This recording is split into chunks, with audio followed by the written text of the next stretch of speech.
Hi, and welcome to The Curling Show, the podcast that brings you interviews with the sport's top athletes and the people who shape the game. Brought to you by Fit to Curl, a sport-specific guide to training for the world's greatest game.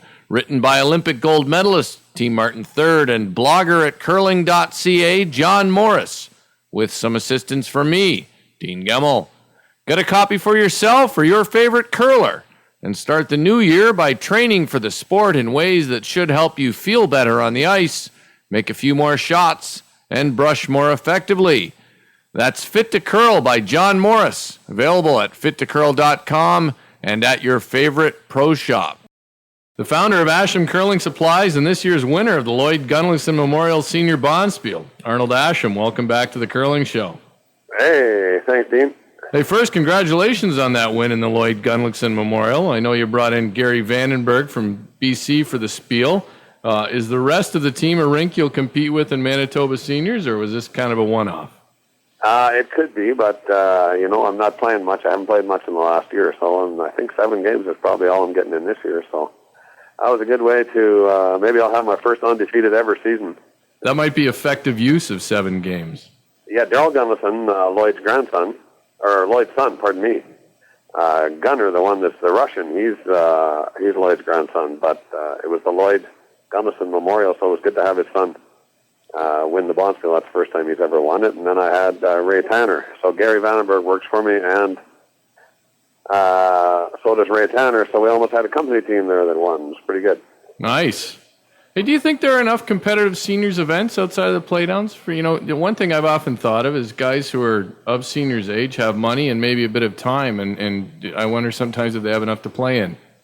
Well, my God, Dean, I had the whole solution there back a few years ago, and I ended up canceling my Bonspiel. And the main players, the adults, got uptight with it because, we had 28 teams in the senior Bonspiel and a lot of very good ones. But there were a lot of senior teams around wanting to play, and there still are, I guess. But when I originally set up that 32-team Bonspiel with the 8 top teams being seniors and the 8 bottom teams being juniors and the middle 16 being men's, that would have been an unbelievable system, I think. And, the senior men, of course, they would qualify through 1 through A, and the juniors would qualify 1 through A, and then they would qualify another one through B, each of them. And then the 2 senior teams that qualify would play each other in the first round, and the 2 junior teams, and it wouldn't be till the semifinals that they'd meet the men's teams, and even then, they could often or once in a while upset the men's team, so it would have been a great system. And we would have got these juniors started, just like we were trying to do, and kept the seniors going if we'd included them in the tour. But I was so disappointed that I just canceled the Bonspiel and said to hell with it, because the men's teams got uptight that, the juniors were playing against each other and the seniors were playing against each other, and they were getting into the semis without, much competition. And I just went, well, they have to do that if we're going to get the entries, and they're going to continue, because they're not going to play against the men, or they wouldn't qualify at all. I remember I spoke to you shortly after you canceled that event when a few years ago there, and I agree with you. I certainly don't think every spiel should be run that way, but having some spiels like that certainly makes a lot of sense. Yeah, but I don't even see why not every spiel wouldn't be run that way. Just keeping the juniors and the seniors involved in every event in every part of the country. That's a fair point. We're certainly, we certainly have C spiels still right now this season. Some struggling to fill. So.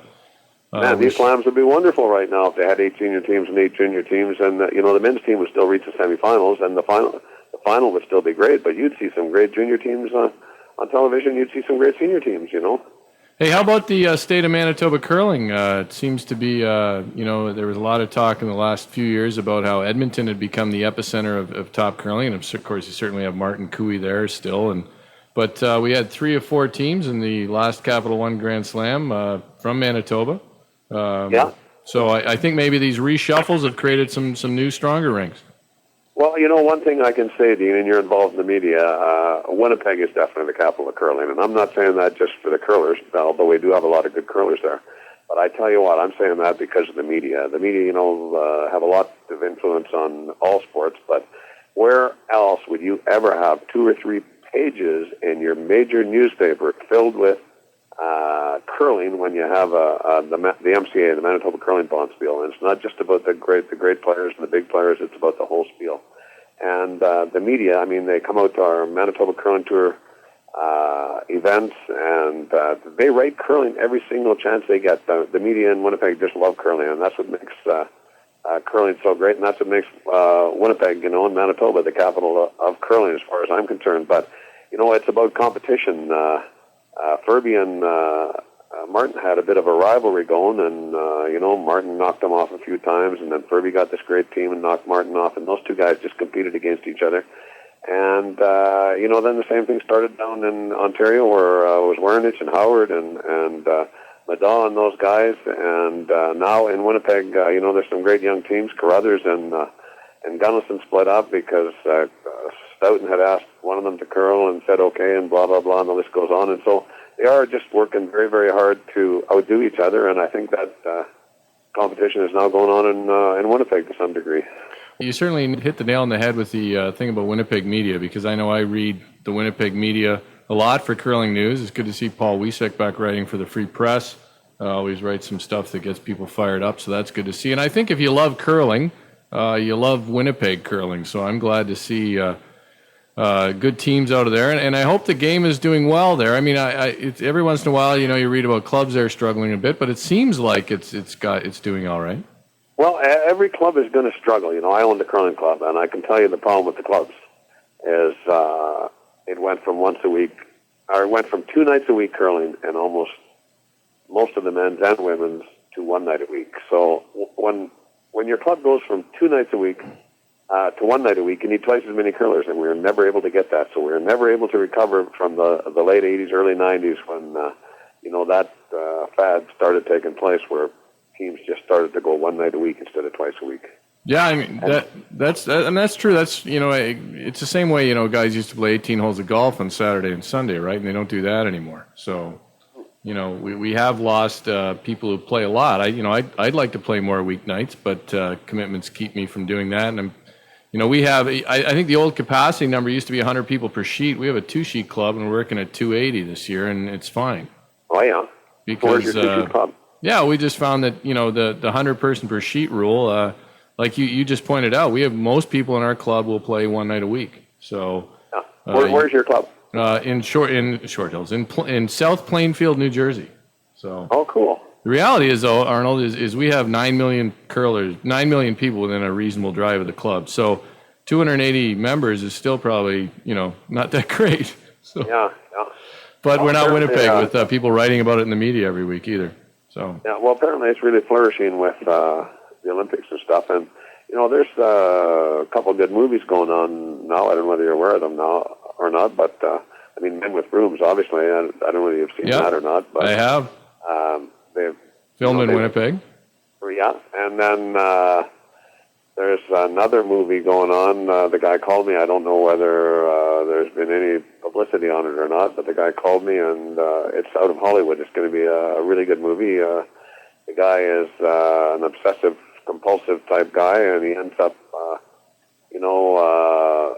in some kind of trouble, but mind-wise, and he's looking for a sport to play, and he finds curling, and he starts to practice and work at it, and runs into this girl, and it's going to be a Hollywood movie with curling involved and a great story. So, they called me and asked me if it was feasible for a 45-year-old man to beat a young kid at this game, and I said it's absolutely 100% feasible, because Martin and Howard and Stoughton and all those guys right now are 45 or they're in that vicinity, so they're really excited about that. And also they said, was it possible for a guy to, because this guy's an inventor, he's like, and they said, is it possible, they had read about my boomerang brush.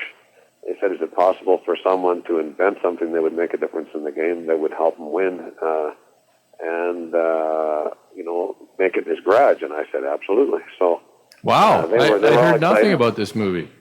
Yeah, well, they were all excited, and I've only had a couple calls about it, but it's definitely, they wrote the story a long time ago, not a long time ago, but about 2 or 3 years ago, and they were looking for the exact sport that would fit it, and curling is going to be it. Well, that would be terrific if it's a good movie, and curling plays a starring role. It would be fabulous. Hey, what about growth? I mean, I'm sure like most equipment makers, you've seen a nice bump with all these new curlers around the world. I know Canada's had, certainly, I think, is capitalizing on the success of the games, but I also know internationally, I know firsthand down here in the United States, we've got a whole pile of new curlers without equipment, so I'm guessing you're seeing some nice increases. Yeah, internationally we're doing a lot better. Numbers aren't going up in Canada that much, but Canadian Tire's getting a lot more active. They've just doubled their size with us in the stores, and they went from 4x4 space, which is pretty good already, to 4x8, and they're thinking that they're really going to try and capture a lot of the curling market. So our sales are up probably $250,000 over the year, and we're very happy with that. Well, that's good to hear. So your product is in Canadian Tire stores? Some of it, yeah. They don't handle the high-end stuff, of course, right. but they handle a lot of the lower-end stuff, and it's good quality, just lower end, And that's what most of the new curlers are looking for, mid-range stuff that when they first start in the game, right? So yeah, and this new shoe that we have with the rotator slider is made for Canadian Tire, made for retail actually, where you can walk in, and put a gripper on the back and a slider on the front and have a half slider, or you can go left-handed, switch them around, and with the Velcro and stuff. Yeah, they'll love that. It's amazing, yeah. Hey, let's talk about your equipment. I was going to have you on as part of Equipment and Apparel Week, and now that's sort of stretching into Equipment and Apparel Month. But let's talk equipment for a minute. You did mention the brushes. That seems to be the story in curling this year. And your new line certainly challenges existing notions about what a brush should look or feel like. There's the waffle pattern, a boomerang shape, and almost circular brush head. So explain it all, Arnold. Well, the boomerang makes sense because when you move it back and forth, the debris moves to the side. So boomerang or an arrow, either one. The other thing is that if you have an oval shape or a round shape brush, it sort of faces away from the rock. So the new tests that they've done, they've figured that the front sweeper only maybe contributes 10% to maintaining the speed of the rock. The sweeper next to the rock is the one who does most of the work. So obviously getting close to the rock is very, very important. Well, this boomerang, you can definitely get closer to the rock. And then if you shape it like a boomerang, the back of your front brush is the same shape as the front of the back brush, so they can almost fit right together and work in synchronization like the old corn brooms used to.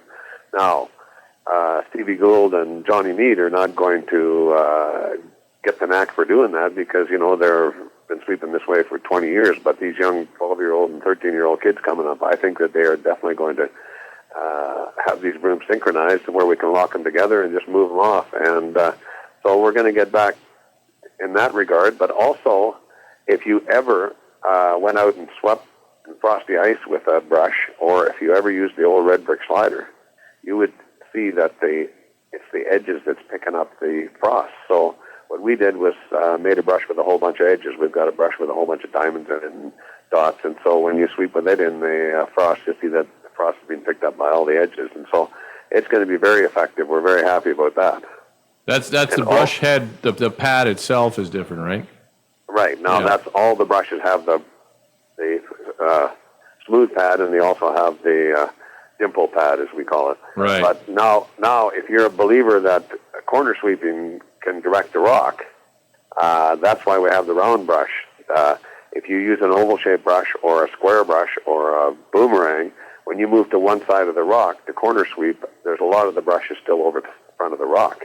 So what we've done is we've made a round brush that is exactly the same size as the running surface on the rock, so when we move to one corner or the other, there's nothing really in front of the rock. You can really direct the rock with this round brush, and then you put another wider brush in front of it if you want to just keep the debris away. And to me, every single rock should be swept from start to finish, unless it's heavy. But even then, if it's, you go inside or outside to just keep the direction. Interesting. Now, I know I've talked to Jason Gunlickson in the past, and he shares some of these theories on sweeping about how much the front sweeper does and the forward sweeper does. And now, his team is using some of this equipment, aren't they? Yes, they are. Yeah, they're definitely using the round brush because they believe that, you can direct the rock with corner sweeping. So, and then with the boomerangs, you're saying that you actually brush head, it's one brush head against the other, basically, right? Right. Yeah, So they'll lock together in the future probably once we see that this is activity is actually taking place, the synchronization where both brushes are going together and one guy on one side, one guy on the other. hey, do you find this new crop of curlers, whether it's kids or just people who are new to the game now, and we've seen, I know at my club we've seen a lot of young adults taking up the game now. Are they more amenable to spending money on new gear? I think so. I think they're trained differently. Yeah, I think they're trained differently because I think the old curlers had the philosophy that you spent $150 at the club and you spent maybe another $100 on shoes and $50 on a brush, and your whole year took $250 or $300. Meanwhile, that same curler was spending $3,000-4,000 at golf. But I think the new curlers coming along. I mean, it took us a long time to educate. The curling people used to do business out of the trunks of their cars or out of their basements or whatever the case may be because they just couldn't afford to do it anywhere else. They couldn't afford to have legitimate stores and legitimate catalogs, and because no one would pay the price out there. But we were one of the ones that just tried to make a better shoe, charge a bigger dollar, and increase the prices and get the prices up. And a lot of the other suppliers followed suit, which was good.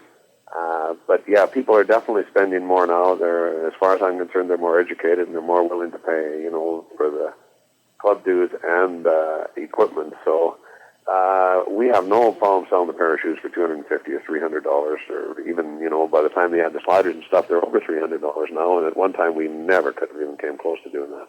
Well, that's good news. One of your competitors there, Scott Taylor, Balance Plus, remarked to me that. He noted that better equipment is actually better for the more average curler. In other words, Jeff Stoughton could beat me probably playing on duct tape with a duct tape slider. But if you're an average curler, equipment definitely makes a big difference. Yeah, it does make a big difference, and I think even at the top level, it makes a tremendous difference. I could never ever in my life understand. Well, now with the new rotator shoes we've got, guys can try different things, but back in the old days, we had to have 2 or 3 different pairs of shoes to try 2 or 3 different sliders, or whether we wanted steel, whether we wanted Teflon, whether we wanted red brick. But I could never understand why a guy would pay $1,000 a weekend, $250 for hotel rooms, $250 for food, $250 for a flight, $250 for this. They would pay entry fee and stuff. They would pay $1,000 a weekend to go play, and yet they would not pay $200 or $300 or $400 to come out with me for 3 or 4 hours and figure out what equipment they liked the best. They would come into the store, they'd buy something, and 4 months later you'd see them using it, and I could see that that wasn't the right shoe for them. They were kind of drifting or whatever, depending on the way they turned their foot. Because in the old days, we didn't have the Velcro on, where you can turn the slider to control the drift and stuff. And so, with the foot longer than it is wide, it's like a toboggan. Whatever way you turn it, it'll go. So I've really, noticed a lot of those situations where guys were sliding the wrong equipment. And, man, I just couldn't understand why they wouldn't spend more money on their equipment because they were paying this $1,000 every weekend to go play. Yeah, I don't mean to discount the value of it for top players. And you're right, when you put it in those terms, it's fairly stark when you consider how much a competitive player spends to compete. You bring up an interesting point for all equipment, and that would be moving towards a more custom fitting approach that that is similar to what we see in golf when club makers show up. And spending a little bit of time trying shoes. Unfortunately, not every curler in every situation has the opportunity to do that. Well, most of the top players have. Most of the top players have an opportunity. Well, the top players do. Yeah, but that's the ones I'm talking about. That's the ones who go pay $1,000 every weekend. Right. But yet they would never, ever think of spending $300 or $400 or $500 to go spend 2 or 3 or 4 hours out with Scott or I to determine what slider was best for them, whether it be steel, whether it be red brick, whether it be steel in the front, red brick in the back, or whether it be Teflon or ring disc or Balance Plus, or, it just, I could never understand why these guys would not just. The other thing I really want to stress for curlers is when you are trying a new pair of shoes, try one shoe at a time. When you buy a new pair of shoes, if you put them both on at the same time, the back one's foreign, the front one's foreign, you don't know what either shoe is doing for you. But if you take your old sliding foot and use it with a new drag foot, you know exactly what that back foot is doing. And if you go the other way around and use the new sliding foot with the old back drag foot that you've been using for years, that also tells you what the sliding foot is doing. So it's very, very important for all curlers, and most of them don't understand that, to go out there and try one shoe at a time, so you know exactly what that shoe is doing for you. Yeah, that's good advice, and not something I think most people would consider. The trailing shoe. When you talk to top players, they'll say how important it is. I know John Morris, is really focused on what his trailing shoe does. Well, that trailing foot is extremely important, and I realized that back in 1985, 1990. I actually did have a patent application on it, and I let the patent lapse because at the beginning I couldn't really get it established. Guys weren't so keen on it, but I remember I went out and I was wearing a pair of sweatpants that were too long on me, and they were shiny. And when I slid out of the hack, this nylon pant stayed over my shoe and covered my laces. And man, I just thought, what, did that ever feel good? So then what happened was I took an old shoe and tied it upside down on my ankle and started sliding with, the red brick on the back.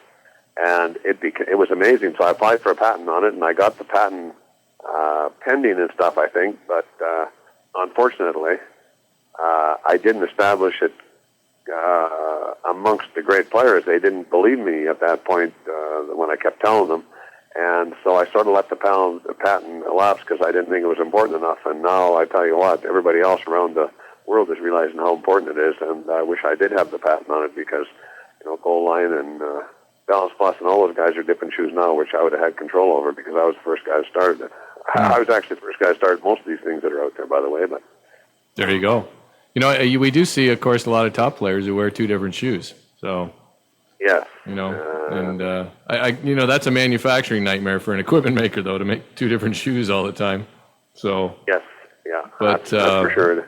Tough to get Especially much. When you don't know whether the guy's going to be right or left-handed. Yeah, tough to get much volume with China when you're ordering shoes and they're different ones all the time. But we see a lot of guys who wear two different shoes, and like I said, I think a lot of curlers underestimate the importance of that trailing shoe. All right, Arnold, we finished with the run back. I give you a topic, and you give me your thoughts in 1 to 3 words. 3 Manitoba teams in the semis at the Great Power World Cup of Curling. Awesome. Jason Gunlickson's win in the Russian National Championship. Also awesome. I'm very much behind him for doing what he's doing. They've been on an interesting ride. I also think they probably feeling the heat a little bit at the start of this season. Yeah, it's exciting for curling. Yeah, I think it will be good. Gunlickson's exciting. Yeah, I know Jason just wants to curl, and it gives him a great opportunity to do that. So, Pat McCallum's short-lived stint with Team Kevin Park. Yeah, well, I don't know. Pat McCallum's a different guy when he gets on the ice. I tell you, he's a hell of a nice guy. He's a good friend of mine. But let me tell you, I couldn't curl with him either. We had a few issues, and Kevin is not an easy guy to curl with. We all know that. So yeah, it was a combination I knew would never work out when they were putting it together. Yeah, Pat seemed to want to do it for about 8 years though. So it's anyways. But yeah, I don't think anybody was surprised. But what the heck? I don't know. Do you know who they're picking up permanently? These guys though, Kevin. Yeah, I don't know. He might be done for the season. I don't know. That team was pretty volatile to begin with. I mean, Chris Galbraith is a good guy, but not the easiest guy on the ice either. So, they had a combination there that I knew wouldn't last. Combustible. Hey, what do you think of residency issues? Do you think it matters, or do you think provincial residency should matter? That's a good one, Dean. My God, I don't think it should matter one little bit. One of the things I said when we started the World Curling Tour, when we first established the World Curling Tour, or founded the World Curling Tour in 1990, was I don't want this to be an Eastern and Western and whatever the case may be. I tell you what, I want the 24 best teams in there regardless, and even if they happen to be women, I could care less. But to me, it doesn't matter about clubs, and it doesn't matter about, why are we making rules? They all have to belong to the same club, or belong to the same province, or belong to the same everything. I mean, why can't we put teams together like they do in every other sport and just go forward? Yeah, I would agree with that. I mean, I think the wrinkle in it is that the provincial nature of the Brier is part of what makes it work. So I don't know how you get around that. I think it's awesome that Kathy Yule goes out there and plays with Kathy King or something, or that John Meade goes and plays with Wayne Madaw, and that. Yeah. Walchuk and Burtnick and the rest of that. I'm all for it, and that's why we made the rules in the World Curling Tour, whereby the top points, it it just doesn't matter. $1 was equaling 1 point, and we added the points together, and the top teams got in, and it didn't matter. There was no rules on residency or anything like that, and that's the way I think all sports should be played. Now, I'm even against getting into hockey. I'm even against the drafts and all that at such an early age, but whatever, it don't matter. But definitely I'm against the residency rules and that kind of thing. It's silly. In some ways, you could say it puts Canada at a bit of a disadvantage because other countries don't do it. Right, it does. No doubt. And guys, play from all over the place anyways. Do you have to belong to the same club in Manitoba now to play down? You look at our gold medal team. John Morris is really from Ontario. I mean, he moved out to Calgary, but the lead man is originally from Saskatchewan. He moved, and I don't know, where Kennedy's from, but it's those guys are just a team from all around Canada, and they're the best in the world. Right. How about Randy Furby's bar in Prince Albert? I've been there a couple times. It's a nice bar, and I'm behind him 100%. He used to own a franchise there, and he got into the bar business, and we talked it over and ended up closing down the franchise. So I'm with them all the way there too, and I'm also 100% in favor of him playing with Gushu. I wish he could play in the playdowns with him. If Nedwin's going to slow down for a year or two and spend time with his family, that's awesome for him. And Randy has an opportunity to play with 3 other young guys, and man, that would be a great combination because you saw what happened when Howard skipped Gushu, and Randy's basically another experienced player like Howard that can still throw, and but yet the residency rule is going to stop him from going to the World Championship. Yeah, I mean, I guess the good turn in curling is that there's a lot of other things for them to play in. But yeah, you're right. It does take away the playdown process for them. How about the MCA Spiel, the state of the MCA Spiel? The MCA Spiel is the biggest spiel in the world, and I won that 2 years ago or 3 years ago, and I was very, very proud. I tried to win it for 30, 35 years. I more or less retired from this game. I tell the players all the time that, I dance now. I get standing ovations for dancing all the time, and I never got any standing ovations for curling, so to hell with you guys. But I finished that year off with winning the MCA Bonspiel, and that was just wonderful for me because I tried for 35 years and couldn't win it. And then all of a sudden, Nate and I, my son, put a team together and just got on a roll, and we got up to 8 games undefeated, 10 games undefeated, 13 games undefeated, and the next thing you know, we had 15 wins under our belt before we had a loss, and we ended up that year 17-1, and we won the grand aggregate and ended up going to the select, and it was just one wonderful way for me at 56 or 7 or 8, whatever the hell I was at the time, maybe even 58 or so to finish my career. So that was a wonderful thing for me. Everybody takes pride in winning the grand aggregate in the MCA. Yeah, it's a hell of a journey when you do that. I mean, the number of games in that thing is extraordinary. Yeah, that's for sure. You play 4 a day some days, Monday, Tuesday, Wednesday. How about your turn in the broadcast booth with Al Hackner during the last Olympics? Yeah, that was really fun, too. I really enjoyed that. Al and I have been friends for years, and he's a tremendous guy to work with. I think I'd enjoy working with anybody because I enjoy talking curling and telling stories, but that was exceptional. If I had any regrets there, I guess it would be that they were on at the same time. We also danced in the Olympics. We did 6 performances at the Olympics, and, man, we were in demand out there when we left.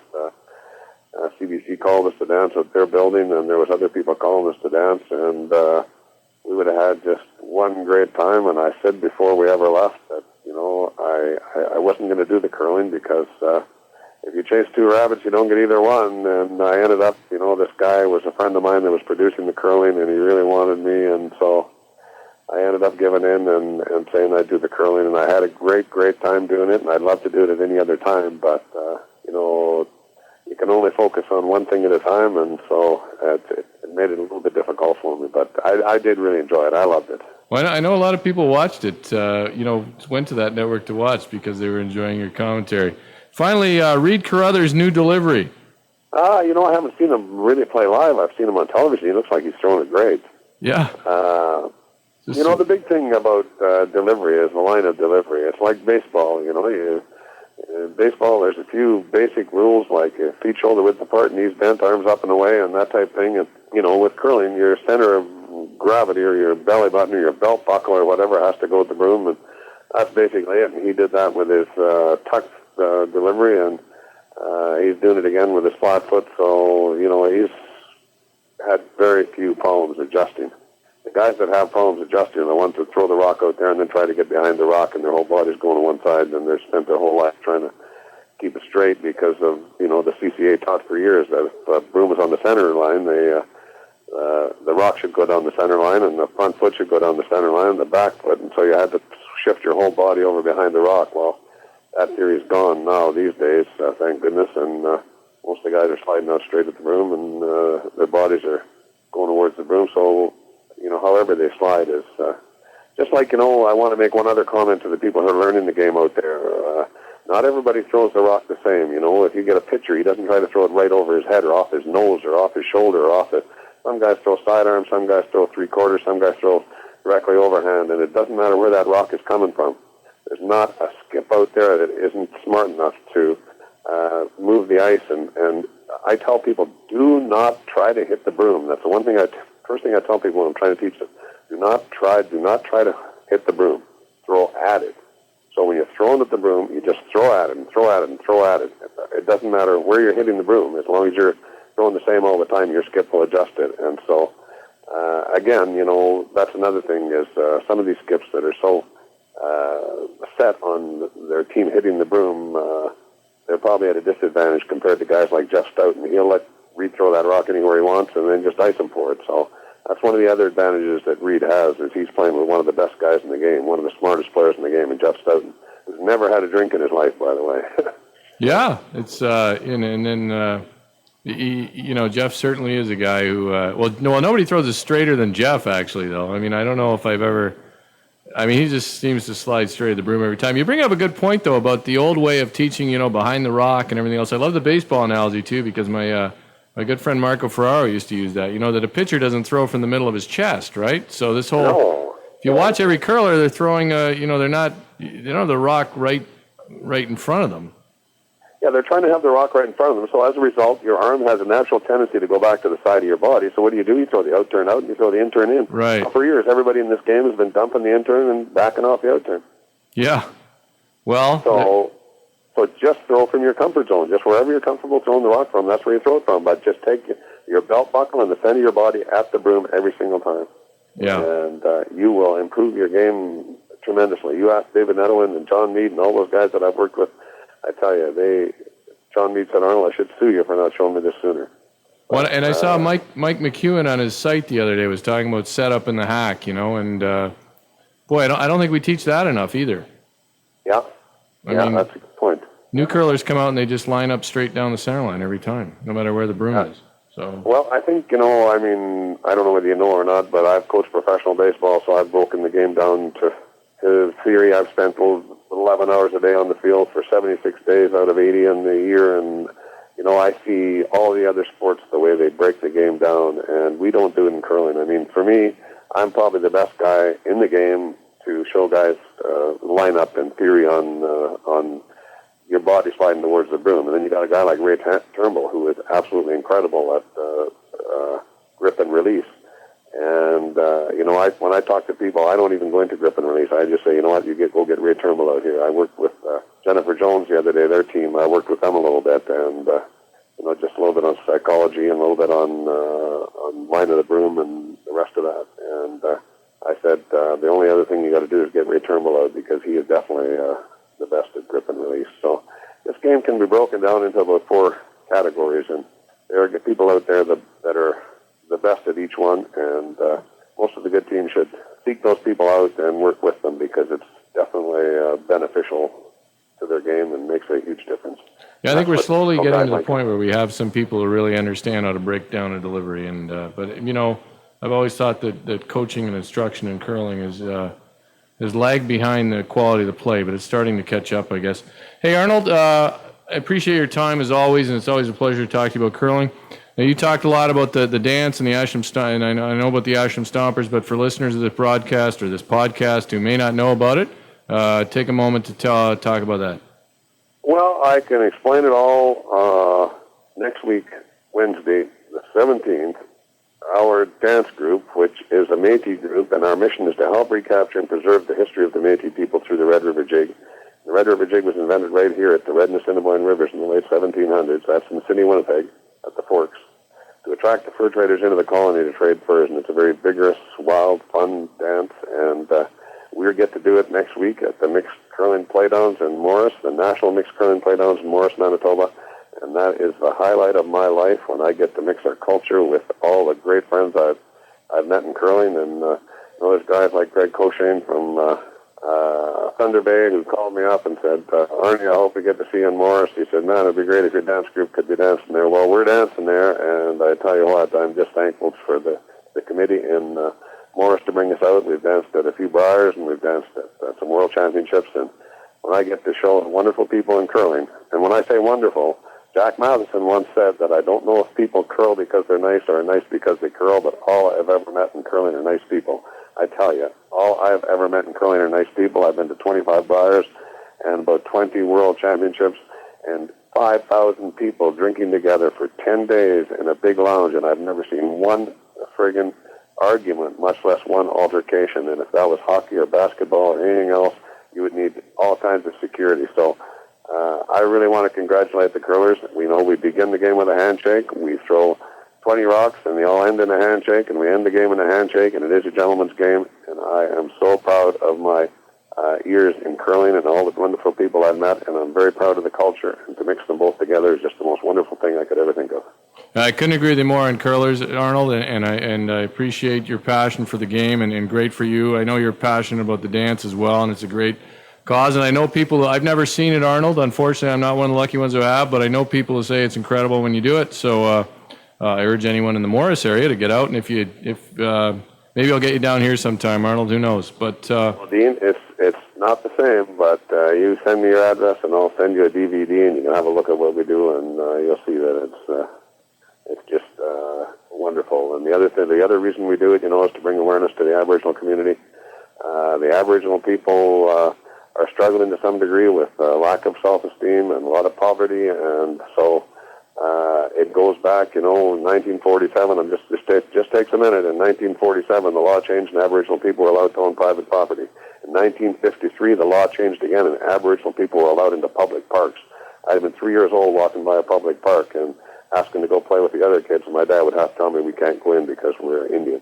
And then in 1957, the law changed again, and Aboriginal people were allowed to carry currency. And in 1963, Aboriginal people were allowed to vote. And around the same time, they were allowed into local bars and that type of thing. So, the Aboriginal people have lived under a lot of suppression. And one of my purposes in life is to just bring awareness to that situation. And so I really feel passionate about it.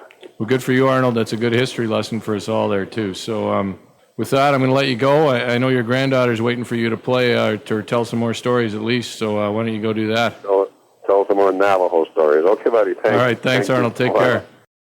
That's Arnold Asham on The Curling Show, a conversation that was recorded this past November. Once you've upgraded your curling gear, think about upgrading your curling body with Fit to Curl, the first book on curling-specific training by Olympic gold medalist, Team Martin third, and curling.ca blogger John Morris. It's available at fittocurl.com and at Better Curling Pro Shops. As always, thanks for listening.